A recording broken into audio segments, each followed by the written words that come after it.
Bonjour Joseph Ndouagné, j'ai cet énorme plaisir de te rencontrer ici à Kigali, au Rwanda, alors que j'ai l'habitude de te croiser plutôt dans les rues de Bruxelles ou voire même dans la bibliothèque de CEC, Coopération Éducation Culture.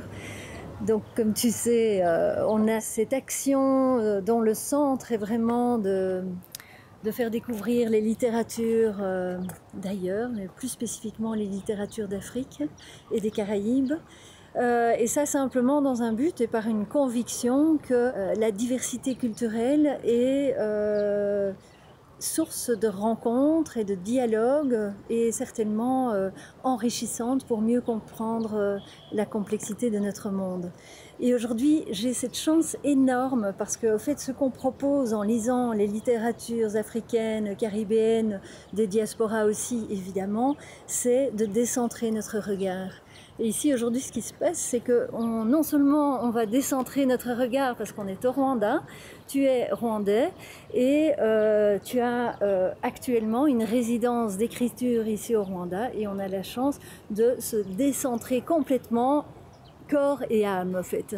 Alors, Joseph, je vais quand même te présenter. Joseph Ndouagné, tu es né ici au Rwanda. À 24 ans, tu arrives en Belgique, où tu entreprends des études. Et actuellement, tu es infirmier à l'hôpital Saint-Luc, dans un secteur bien particulier qui soigne les patients qui ont une greffe de moelle osseuse. Et donc, dans ce parcours, quand tu es en Belgique, eh bien, tu vas petit à petit arriver à l'écriture et tu publies ton premier roman en 2007. Alors, tu peux peut-être expliquer brièvement comment es-tu arrivé à l'écriture alors que tu es, tu es infirmier en premier lieu, c'est ta profession. Et qu'est-ce qui t'a amené à l'écriture? Bonjour d'abord Dominique. Mais oui, bonjour. C'est vrai que c'est assez en même temps exceptionnel et étrange qu'on se retrouve au Rwanda. C'était pas quelque chose de prévu et je suis particulièrement heureux et de pouvoir partager ce moment. Et je suis d'autant plus ému que je reviens régulièrement au pays que j'ai quitté il y a 36 ans, mais jamais plus de 3 semaines. Et ici, j'ai la chance de pouvoir y rester plusieurs mois et de redécouvrir d'ailleurs mon pays et un peu plus et de le réapprivoiser et d'y écrire un livre. Donc c'est beaucoup de bonnes choses qui se mettent en place en même temps. Alors, comment est-ce que je suis venu à l'écriture? Au début, je considérais que c'était un hasard. Mais maintenant, je suis convaincu que ça devait se passer comme ça. Mais ça a commencé par une anecdote. Une anecdote qui n'en est pas une, mais ma fille aînée avait 5 ans. Quand je revenais au Rwanda, comme tous les 4 ans à peu près, c'était en 2003, et il me donne un petit carnet de la grandeur de ce livre et en me disant « Papa, tu vas voir ma grand-mère et est-ce que tu pourrais prendre ce carnet pour qu'elle puisse y noter, tu puisses y noter tout ce qu'elle va te dire parce que maintenant, fier, je sais lire, je pourrais le lire moi-même ». Je l'ai prise au mot, j'ai pris le petit carnet, mais quand je suis retourné en Belgique, j'en avais rempli 6. Donc j'avais plus de 600 pages écrites, donc j'ai passé beaucoup de temps à écrire. Et puis à un moment donné, j'avais déjà oublié que j'avais ces écrits et quand je les ai relus, je me suis dit tiens, je mettrais bien sur l'ordinateur pour la famille plus tard ou des choses comme ça. Et puis j'ai mis quelque part et Un an ou deux plus tard, je retombe dessus et j'en parle à un copain. Et il me propose de montrer le manuscrit à quelqu'un, à un monsieur, Jean-Pierre Jacquemin, qui a enseigné la littérature africaine et qui travaillait avec CEC justement. Et c'est comme ça qu'on s'est rencontrés, nous deux. Et le monsieur qui a gentiment accepté de lire ce manuscrit que je lui avais apporté sur la pointe des pieds, et qui m'a gentiment reçu, qui a lu quelques pages et la réponse qu'il m'a donnée après la lecture de ce texte a conditionné la suite de mon métier d'écrivain. Parce il m'a dit que ce que j'écrivais, il trouvait que c'était bien, mais que ça demandait du travail. Et ça, c'était très encourageant pour quelqu'un qui n'avait jamais rien écrit. Et donc, c'est comme ça que ça a commencé. Il m'a appris comment retravailler un texte. Voilà, et jusqu'à la publication. Voilà. Et donc, ça a donné lieu à ton premier roman, La promesse faite à ma sœur. C'est juste. Qui est probablement ton roman le plus autobiographique, hein, qui est un récit d'un retour au Rwanda, un Rwanda que tu avais quitté en 1986, et comme tu l'as expliqué, ça a été l'occasion de retrouver ton pays et de recueillir des témoignages, des retours, de te rendre compte toi-même, parce qu'il y avait quand même beaucoup de choses qui s'étaient passées. Donc, roman autobiographique, on va continuer, parce qu'après, tu as pris du plaisir à écrire, et d'ailleurs avec un certain talent, parce qu'on voit que tu es un raconteur d'histoire. Et d'ailleurs, ton deuxième roman, c'est Le Muzungu mangeur d'hommes, qui, une fois de plus, se passe au Rwanda. Et là, tu parles aussi, à mon avis, de ton expérience passée, sur des liens que tu as eus avec des Muzungu, hein, justement, qui étaient venus en Afrique, qui étaient venus au Rwanda, et qui découvrent un petit peu, et qui ont leurs relations. C'est un couple, en fait, et qui ont une relation différente au pays, peut-être une compréhension différente aussi du pays. Donc ça, c'est ton deuxième roman. Et puis, il y a eu un livre qui s'adressait plutôt à un livre jeunesse, Plus fort que la hyène, dont on reparlera un petit peu plus tard. Et aujourd'hui, j'ai envie de me concentrer sur ton dernier roman qui est sorti en février cette année 2021, qui est En quête de nos ancêtres. Alors ici, la première réflexion qu'on se fait, on quitte quelque part le Rwanda et nous voilà en Amérique latine, en Bolivie. Alors là, explique-moi un peu le chemin que tu as parcouru pour arriver là-bas. C'est-à-dire que ma conception aussi de l'écriture, de la littérature, c'est d'aller à la rencontre des autres et d'essayer de partager mon propre regard au monde avec les autres et essayer de voir le regard que les autres portent au monde. Donc, c'est chaque fois des livres qui m'amènent chez les autres. Et pour moi, c'est le sens aussi de la littérature. C'est aller à la rencontre des autres et ça permet de se découvrir. Je passe brièvement sur le premier texte et le deuxième. Effectivement, La promesse faite à ma sœur, c'est un livre où il y a pas mal d'autobiographie. C'est la première partie surtout de l'enfance.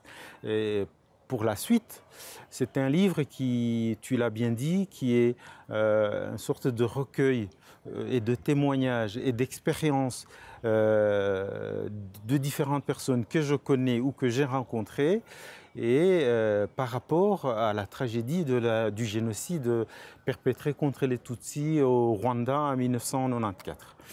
Et donc, ça a donné La promesse faite à ma sœur. Hein, c'est un livre qui prône l'amour, qui est contre la haine, qui amène les gens plutôt à vivre en paix, et ce qui plutôt me ressemble en tant qu'être humain. Le deuxième, qui est Le Muzungu mangeur d'hommes, c'est vrai aussi que c'est à partir des expériences que je connais et que j'ai vécues, des préjugés, des rumeurs, et aussi effectivement la rencontre d'une culture entre deux personnes d'un même couple, et qui n'est pas toujours la même, avec ce que ça peut impliquer sur leur vie de couple, sur leur vie professionnelle et sur leur vie tout simplement. Voilà, et puis Plus fort que la hyène, qui est un livre qui quand même aborde le thème de mon métier d'infirmier, parce qu'il s'agit d'un enfant malade qui raconte aux autres enfants comment il a traversé une période très difficile de greffe de moelle, qui est une étape très, très difficile, souvent pour des gens qui ont des cancers du sang ou d'autres maladies du sang. Voilà, alors, enquête de nos ancêtres, ça nous sort du Rwanda, de l'Afrique et de la Belgique pour aller en Amérique latine. Eh bien, comment est né ce livre?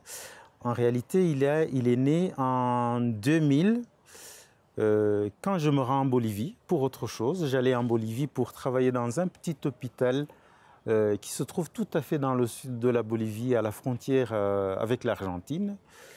J'avais simplement envie d'aller voir, de retrouver cette façon de soigner les malades avec peu de moyens, comme je le faisais au Rwanda à l'époque avant d'aller en Europe. Et tellement l'expérience a été bien pour moi que voilà, je me suis juré de retourner dans ce pays plus tard. Et alors, quand j'ai commencé à écrire, quand j'ai publié La promesse faite à ma sœur, je me suis dit, ça y est, j'ai mon roman qui se passe en Bolivie. Et donc, depuis 2007, je savais que j'allais écrire un roman qui se passe en Bolivie. Qui se passe en Bolivie. Alors, effectivement, c'est ça que je trouve toujours incroyable, chaque fois que je te vois.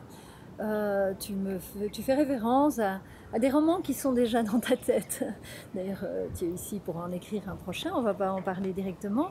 Mais donc écrire, tu savais que tu allais écrire par rapport à ce pays. Tu es parti en tant qu'infirmier. Alors on se rend compte aussi, dans chacun des livres, il y a un personnage principal. Et on a quand même tendance à se dire que ce personnage principal, c'est toi. Et que après, voilà, après les autres personnages se construisent. Je ne sais pas très bien comment. Tu peux peut-être nous expliquer ça.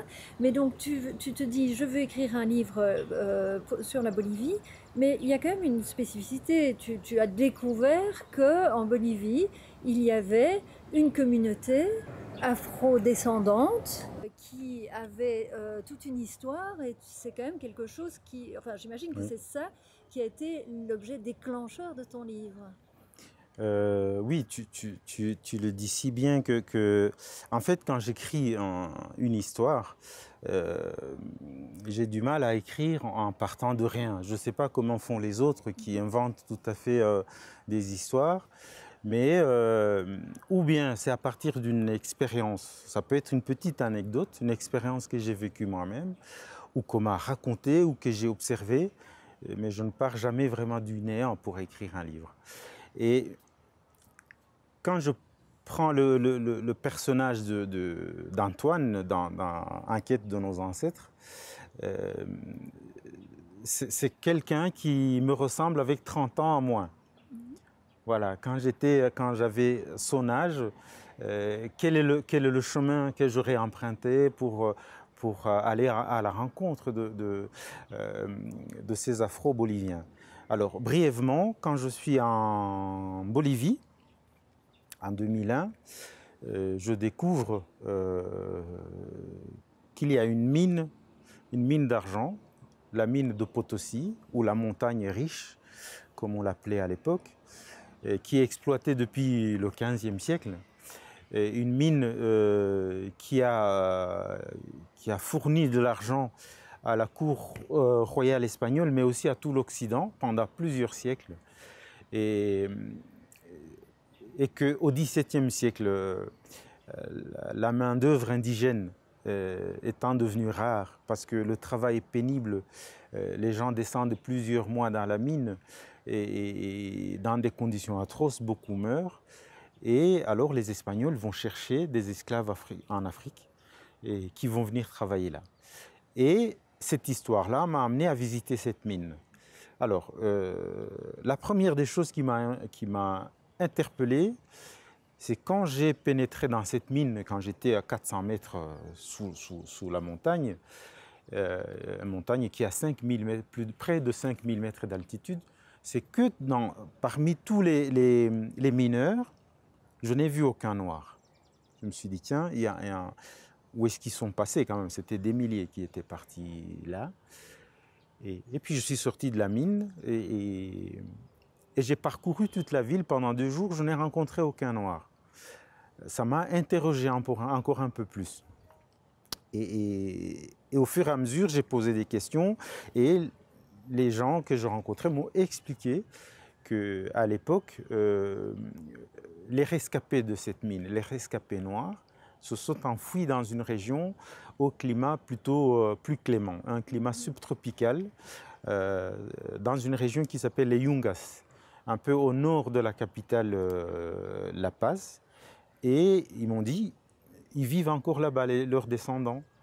Et voilà, je n'ai pas eu le temps d'aller à leur rencontre à ce moment-là, mais comme je m'étais juré que je reviendrais, et quand j'ai pu retourner, eh ben, je suis allé dans cette communauté, une de ces communautés, rencontrer les Afro-Boliviens. Et donc c'est de là le personnage de Simba que par chance qu'Antoine rencontre en sortant de la mine et donc qui va être la personne qui va te guider comme ça dans la compréhension et dans la rencontre de cette communauté qui s'est quelque part retirée dans un endroit peut-être conditions climatiques plus favorables et qui s'est éloignée aussi de cette mine qui est quand même un endroit terrible. Alors ce qu'on ressent très très fort dans ton roman, c'est effectivement le fait que tu as été sur place. C'est comme, on le sent comme une enquête. C'est très drôle d'ailleurs parce que le titre s'appelle Enquête de nos ancêtres déjà, mais cette enquête peut être une enquête. C'est-à-dire que tu vas sur le terrain, on sent bien que, ben voilà, on sent que tu es descendu dans la mine parce que c'est un moment assez fort et on sent combien c'est des conditions terriblement dures. Et aussi, on sent que, enfin, c'est l'impression que j'ai, c'est que tu construis tes personnages, quelque part, ils sont bien déterminés, hein. Il faut savoir qu'il y a une relation d'amour qui naît entre Antoine et une fille métisse d'origine africaine et indienne. On voit aussi que cette personne qui a le beau nom de Al-Balous, cette personne, Antoine va la croiser, il va avoir l'occasion de croiser beaucoup de personnes, mais il se sent très attiré vers elle qui est quelque part une petite vendeuse de jus d'orange dans la rue quand il arrive à Tarija. Tarija. Cette petite vendeuse de jus d'orange, qui représente-t-elle pour toi? Et alors, par exemple, pour la petite vendeuse, c'est vraiment quelqu'un que j'ai rencontré. Comme il y en a beaucoup, en fait, il y a plein de vendeuses de jus d'orange qui ont leur chariot et qui parcourent la ville. Et il se fait qu'en 2001, devant l'hôtel où j'étais, il y avait une vendeuse de jus d'orange. Et j'allais acheter du jus d'orange là-bas chez elle. Je suis parti de cette personne-là, mais cette personne-là n'était ni métisse, donc c'est vraiment, ça part de là, mais Al-Balous, la métisse, c'est une fiction.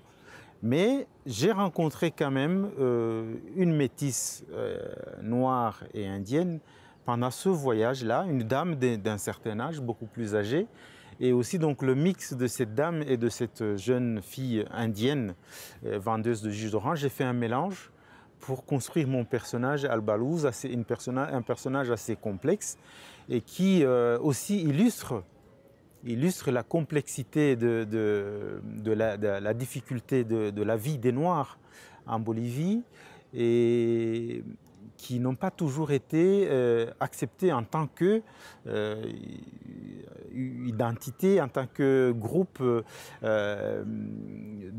parmi les autres groupes de la population, groupes ethniques de la population bolivienne.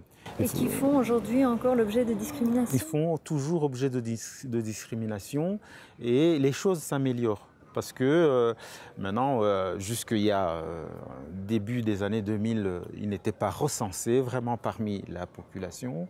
Et donc, du coup, il y a des choses qui ont évolué, ils sont reconnus, on a reconnu leur identité culturelle, la particularité de leur identité d'origine africaine, par leur musique, par leur tradition, parce qu'ils ont gardé, et c'est ça qui est très fort chez eux, et qui m'a frappé, c'est que c'est des gens qui tiennent à leurs traditions.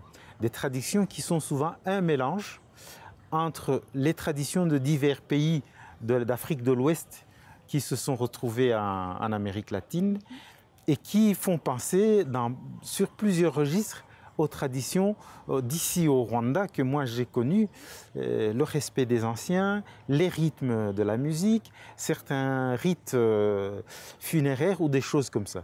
Donc je me suis vraiment retrouvé et j'ai eu la chance qu'ils m'accueillent dans leur communauté et qui m'expliquent un peu comment ils vivaient. Mais malheureusement, il me faudrait plusieurs mois pour pouvoir m'imprégner de leur culture et ça, je rêve d'y retourner et je retourne bientôt pour présenter le livre. Mais c'est un peuple magnifique. Oui, et ces ressemblances et ces rapprochements que tu fais avec ta propre culture rwandaise, ça va même jusqu'à la géographie, au fait, du pays. Donc on ressent, quelque part, le personnage en tant que tel, d'Antoine, va petit à petit, il allait faire une enquête pour comprendre, au fait, ce que sont devenus ces esclaves qui sont arrivés et qui ont été, entre autres, exploités dans la mine de Potosi. Et à la fois, sans le savoir, il va quelque part revenir vers sa propre culture. Non seulement il va faire ça, et d'autre part, il va inciter cette femme qu'il va rencontrer elle-même à aller plus loin dans la découverte de sa propre culture. C'est magnifique. Ah oui, le rencontre a permis à chacun à découvrir d'abord qu'ils ont je dirais des racines communes africaines, européennes, enfin, des identités plutôt, je dirais, africaines et européennes pour Antoine et africaines et latino pour Albalouz. Donc ils vont se rencontrer, découvrir leurs identités, mais aussi se découvrir entre eux parce qu'ils vont vivre un amour et ils vont être amoureux entre les deux. Mais effectivement, Antoine, il ne faut pas oublier qu'il vit en Belgique depuis tout petit et avec ses parents et qui n'ont plus tellement d'attaches avec leur pays que ça l'a travaillé en tant qu'adolescent et adulte et que ça lui permet aussi d'avoir cette envie de retourner au Rwanda, découvrir vraiment sa culture qu'il ne connaît pas. Et cette fille aussi, Albalouz, qui était perdue, qui était en déconnexion avec une partie de sa famille, ça va lui permettre d'aller retourner et retrouver cette partie de la famille, surtout la partie d'origine africaine avec laquelle elle n'était pas en contact parce que son père l'avait abandonnée quand elle était enfant. Et donc, en effet, ce livre que je peux vraiment conseiller, il est très agréable à lire. On tourne les pages parce que voilà, il y a plein de choses qui arrivent, des rencontres. Et donc aujourd'hui, après avoir écrit ce livre, En quête de nos ancêtres, on voit bien qu'Antoine parcourt ce chemin et revient vers son pays natal qui est le Rwanda, qu'il ne connaît pas bien. Mais par contre, il se rencontre, et ça on le lit dans le livre, à travers des discussions qu'il a avec ses parents, qui parlent très difficilement, qui gardent un petit peu, il y a des non-dits, il y a des choses par rapport à ce passé, par rapport à, quelque part, ses grands-parents, ses arrière-grands-parents. Et donc on sent Antoine qui fait ce retour vers le Rwanda, et on a tendance, en tout cas moi, à faire un certain parallélisme en te croisant ici au Rwanda aujourd'hui, toi qui viens faire une résidence d'écriture. Et non seulement ça, je pense que c'est à la fois un retour vers ton pays, mais tu es revenu plusieurs fois, là maintenant, depuis 2003 en tout cas. Mais ici, il y a quelque chose de particulier parce que tu y restes pour une longue durée, que tu peux te consacrer entièrement à ton écriture et qu'aujourd'hui, tu n'es plus cet écrivain qui s'est découvert à travers tes carnets tes carnets de notes que tu avais pris, mais aujourd'hui tu es probablement un écrivain totalement assumé et qui peut pendant 5 mois se consacrer à son écriture, et non seulement ça, mais en plus depuis le Rwanda, un retour aux racines. Est-ce que tu as l'impression que tu es dans quelque chose encore de nouveau, dans cette quête ton passé, de tes racines, de tes ancêtres, voilà, de tout ce qui te lie à ton pays natal. C'est-à-dire que dans mes livres, dans mon imaginaire, j'ai toujours une connexion avec les ancêtres. J'aime bien cette relation entre les anciens et les jeunes. Et la transmission, pour moi, c'est quelque chose de très important. Sans doute parce qu'en partie, j'ai été élevé par ma grand-mère maternelle à partir de l'âge de 5 ans et jusqu'à l'âge de 10 ans, si je me souviens bien. Et donc, j'ai toujours vécu, et comme c'est une relation qui s'est bien passée et que j'adorais cette grand-mère très sévère qui me faisait travailler et que ça m'a construit et qui me racontait des histoires et c'est drôle parce que quand j'ai commencé à écrire des livres, je me suis rendu compte que j'avais plein de livres dans la tête, en fait, qui ne demandaient qu'à sortir.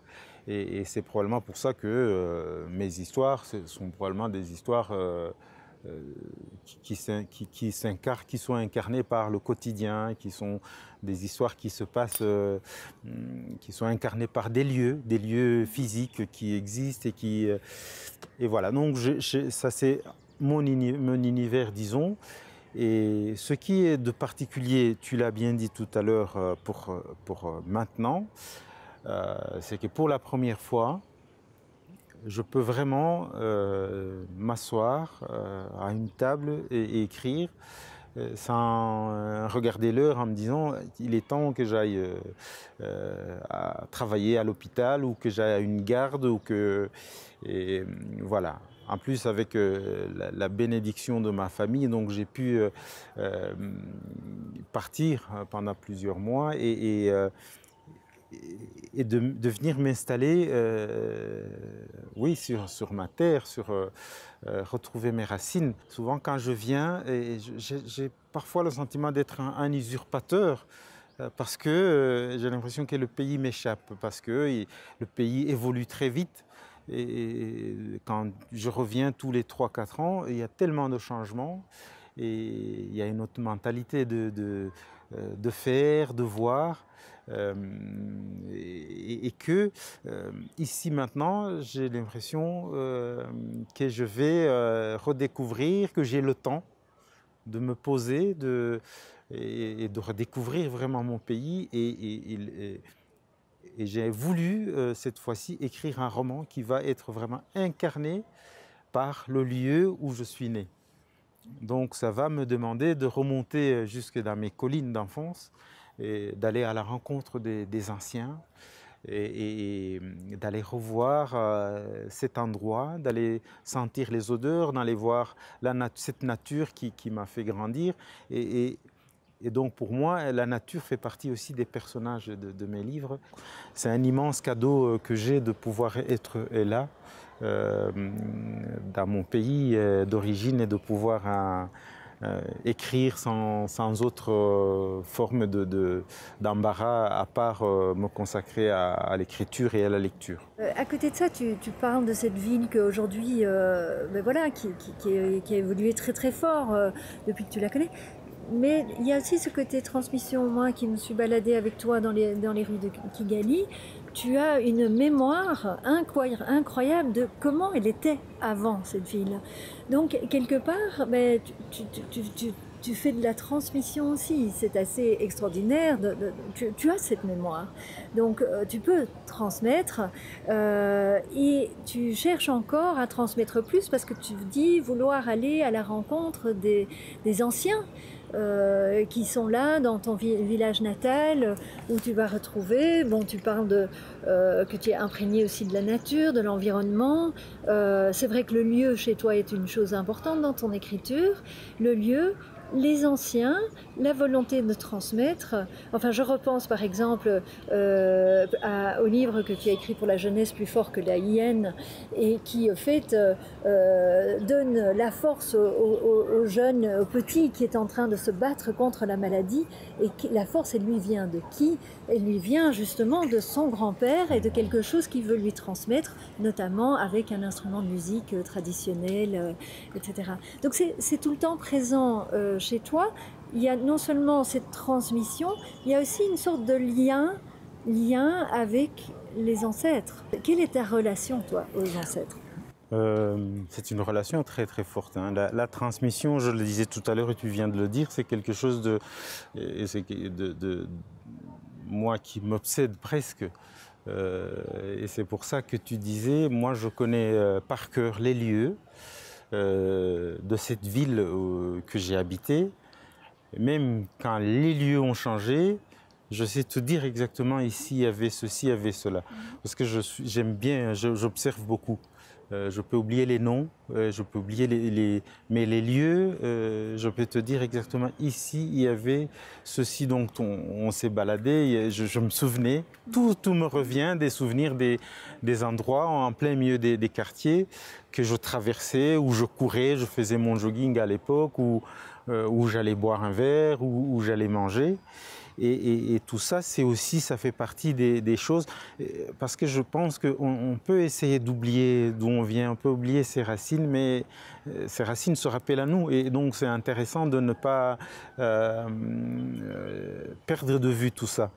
Et comme en tant qu'exilé, en tant qu'immigré, et que finalement on va croiser plusieurs identités quelque part, mais qui n'effaceront jamais le départ, notre départ, nos racines à la base. Et si on perd ces racines, on va se perdre complètement. Donc pour moi, c'est quelque chose d'hyper important, pas seulement physiquement, mais garder en tête d'où on vient. Et je pense que ça va me faire du bien aussi d'écrire ce livre qui est incarné physiquement, parce que je suis là et que je vais vraiment le construire à partir de l'endroit où je suis né. Bah écoute, voilà. Joseph, moi je te souhaite plein de belles choses pendant ces 5 mois ici que tu vas passer au Rwanda. Moi je resterai encore des jours et des jours à écouter toutes les histoires que tu transmets, hein, parce que la transmission, elle est incarnée chez toi, que tu nous transmets, que ce soit, hier on était dans la campagne, tu m'as appris un petit peu les plantes que je ne connaissais pas, etc. Tu es tout le temps dans la transmission, et voilà, je te souhaite plein de succès pour ce livre qui va venir. J'ai envie de te dire, profite à fond de cette opportunité qui t'est donnée, et puis ce sera à nous de profiter après du livre qui en sortira.